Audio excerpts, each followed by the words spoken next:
दोस्तों, कपालमोचन मेले की शुरुआत की तस्वीरें हमने आपको दिखाई हैं, लेकिन आज जो मंदिर आपको दिखाने जा रहे हैं वो प्रसिद्ध श्री आदिबद्री तीर्थ मंदिर है।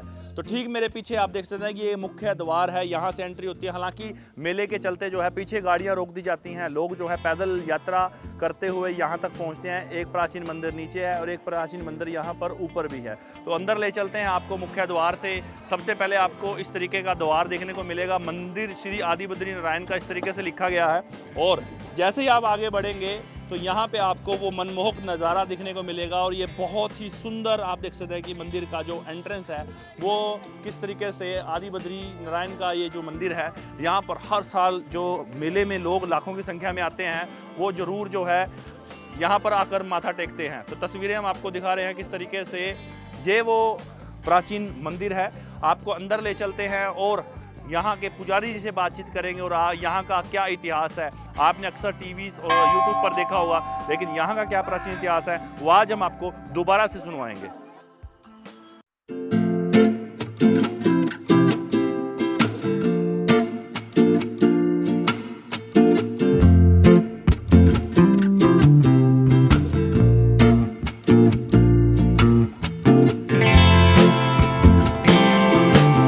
यहाँ के मुख्य पुजारी जी हमारे साथ है, उनसे बातचीत करेंगे और यहाँ का इतिहास आप लोगों को रूबरू कराएंगे।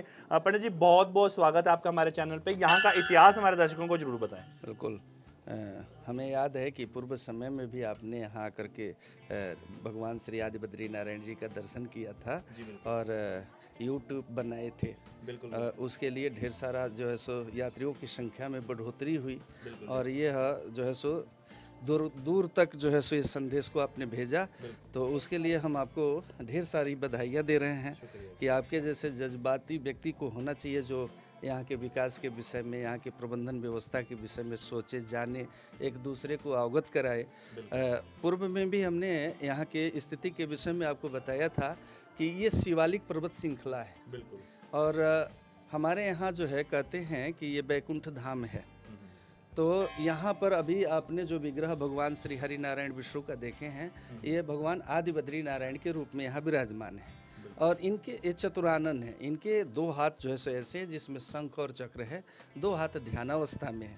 कहते हैं कि एक बार जो है सो भगवान श्री हरि नारायण विष्णु जो है सो इन शिवालिक पर्वत मालाओं का जो है सो भ्रमण कर रहे थे और यहाँ इस स्थान पे आए और आने के बाद जो है सो जब यहाँ वो बैठे तो उनका ध्यान लग गया।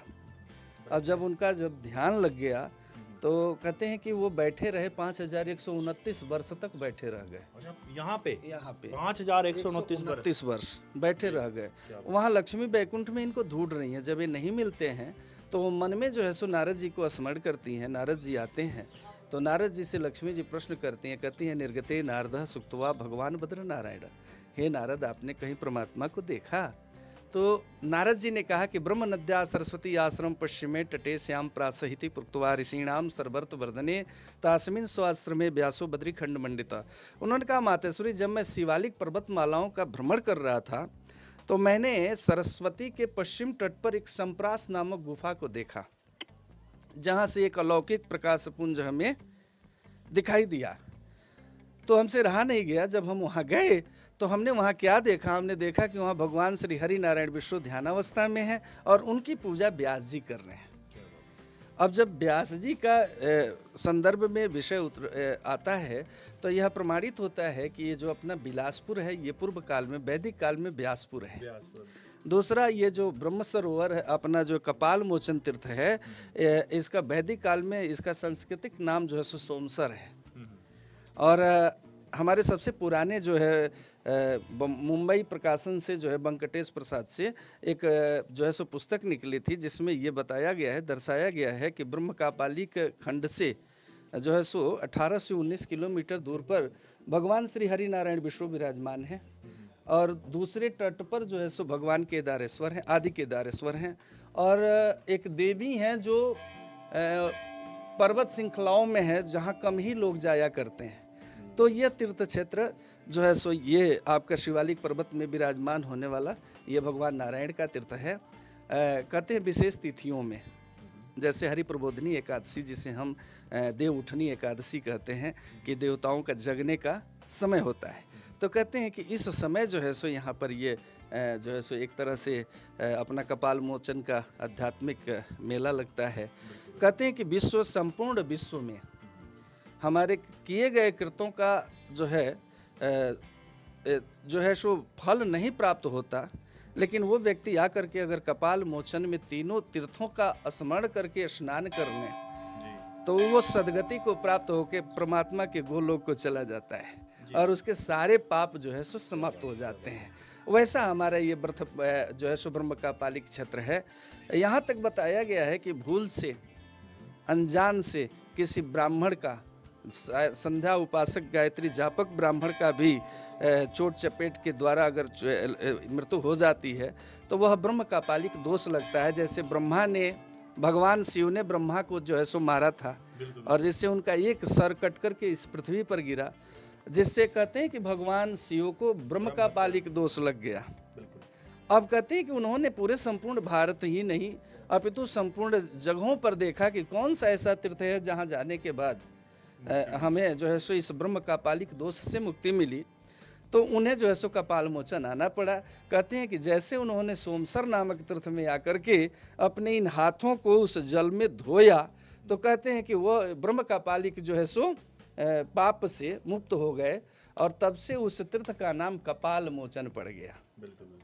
अभी आपको बताएं कि शिवादि क्षेत्र में जो है सो हमारे यहाँ 4 तीर्थ है।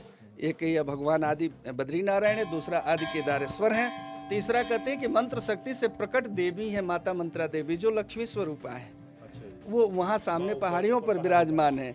और सरस्वती जो है सो यहाँ सरस्वती आज भी प्रवाहित हो रही है, तो ये उद्गम स्थल है कि नहीं। अभी हमारे जो भी धर्मशास्त्र में जो भी प्राचीन पुस्तक है, प्राचीन पुस्तकों में यह दर्शाया गया है कि आदि बद्री में बालुका तीर्थ से होकर के लक्ष्मी जो अति सरस्वती प्रकट होती है, वह तीर्थ आज भी विद्यमान है जहाँ कम ही लोग जा पाते हैं। जहाँ उद्गम है वहाँ से जहाँ वो जल होकर के गुजरता है वहाँ एक कुंड है, वहाँ तक आज तक कोई वहाँ गया नहीं, बहुत कम ही लोग उस स्थान पे जाते हैं।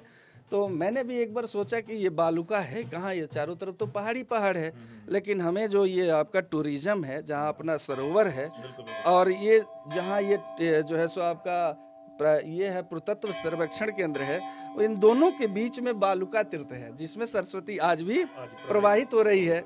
अपितु हमारे ये भगवान श्री आदि बद्रीनारायण के श्री चरण में जो है कहते हैं कि यहाँ पर जय और विजय, दूसरा यहाँ पंचजन्य शंख जिसकी कथा के विषय में बताया गया है कि भगवान श्री हरिनारायण के विश्व स्वरूप कृष्ण ने महाभारत युद्ध में जिस शंख का उद्घोष किया था वह शंख आज भी विराजमान है यहाँ।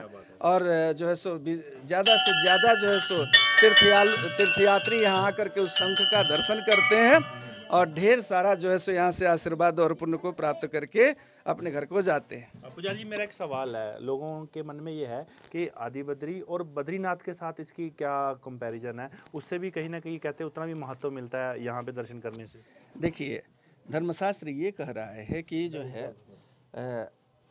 ये जो हमारा वैदिक काल रहा वो आज से 400 वर्ष पुराना है जी, वैदिक काल। और वैदिक कालों में आदिगुरु जब शंकराचार्य जी आए तो उन्होंने 4 मठों की स्थापना की और अपने 4 शिष्यों को बनाया, जिसमें तीर्थ आश्रम सरस्वती, ये उनके आश्रम जैसे स्वरूपानंद जी थे सरस्वती, आज जो है अभिमुक्तानंद सरस्वती हैं। और अपने चारों शिष्यों को उन्होंने अलग अलग एक एक आश्रम को दिया। अब जैसे बद्रिका आश्रम है, जोशी मठ है, तो वहाँ भी आश्रमों की गद्दी मिली और हमारा ये आदि बद्री भी आश्रमों की गद्दी थी। कहते हैं यहाँ पे जो कोई दर्शन कर ले तो उसको बद्रीनाथ जितना फल प्राप्त होता है। हम आपको वही बता रहे हैं। तो यहाँ जो भी दंड संप्रदाय के कम से कम हमें तो ऐसा लग रहा है कि 50 महंत आए और यहाँ पर अपनी तपस्या को पूर्ण किए, जो दंड संप्रदाय से है, अग्नि अखाड़े से हैं। तो कहते हैं कि उन लोगों का ये मानना था कि भगवान जो है सो आदि बद्रीनारायण मन से मानसिक रूप से जो है यहाँ से बद्रीनारायण तीर्थ को जाते हैं और अखा तीज के बाद और हरि प्रबोधनी एकादशी को जब वहाँ ठंड पड़ने लगता है तो यहाँ विराजमान हो जाते हैं। इसलिए जो है सो यहाँ यात्रियों को जो है सो भी ऐसा लगता है कि भगवान यही विराजमान है, लेकिन हमें लगता है कि भगवान हमेशा सदैव यही है, यही विराजमान होते हैं। और जो है सो सारे तीर्थयात्री और ऐसे दर्शनार्थी आकर के यहाँ जो है सो लाभान्वित होते हैं। इसलिए उन सब तीर्थयात्रियों को और सभी जो है सो दर्शनार्थी को ढेर सारी शुभकामनाएं। ये कह रहा था कि ये भगवान शिव के गोद में सरस्वती हैं। ये देखिए, ये बहुत ही प्राचीन मूर्ति है और कहते हैं कि भगवान शिव के गोद में सरस्वती यहाँ पर विराजमान है। अभी एक चर्चा चली थी हमारे विषय में कि तीर्थ तो है सो 5129 वर्ष पूर्व का है, लेकिन इसका विकास कब से कब हुआ, तो कहते हैं 2010 में जो है सो साइन बोर्ड बना। उसके बाद से जो है सो आसमनी मेघी सराय, उन्होंने बहुत प्रयास किया कि इस क्षेत्र का विकास हो, तीर्थ का विकास हो। लेकिन हमें लगा कि इसी बीच जो है सो एक बड़े सुंदर जो है सो अधिकारी को ठाकुर जी ने बुलाया, जो जसबीर गिल साहब हैं, जसपाल गिल साहब हैं, SDM साहब हमारे।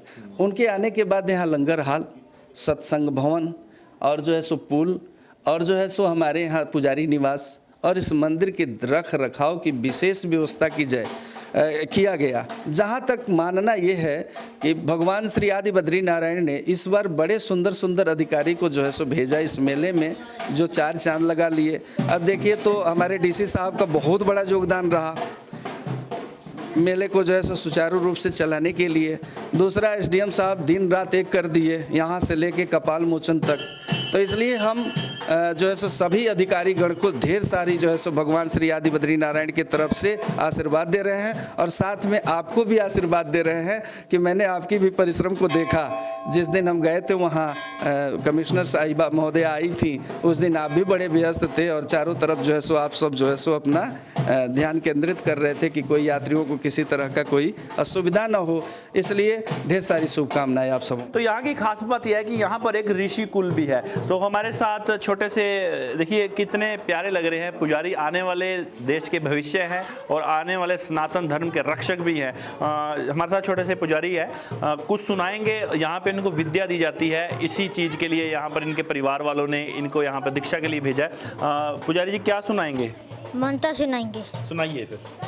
ओम आदिदेवं जगत कारणां श्रीधरं लोकनाथं विभुं व्यापकं शंकरं सर्वभूतिष्ठदं मोक्षदं माधवं सत्यनारायणं विष्णवे संभजे